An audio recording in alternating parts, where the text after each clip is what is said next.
هل يأتي فشل ريال مدريد الأوروبي برأس ألفارو أربيلوا؟ هذا شنو كان محور حديث الصحافة الإسبانية 48 ساعة بعد الإخفاق المرير للفريق الملكي من المسابقة الأغلى أوروبياً.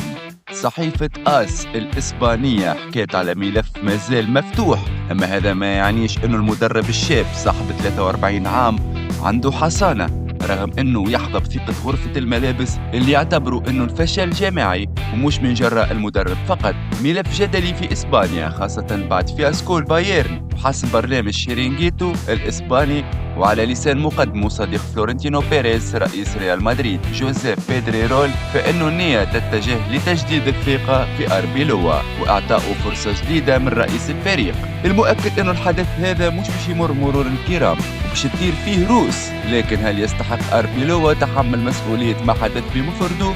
وانتم شنو رايكم في موضوع رحيل مدرب ريال مدريد؟ هل انتم مع ام ضد بقائه في النادي؟ رايكم في التعليق، وما تنساوش باش تنضموا لقناتنا مايند سيت فود.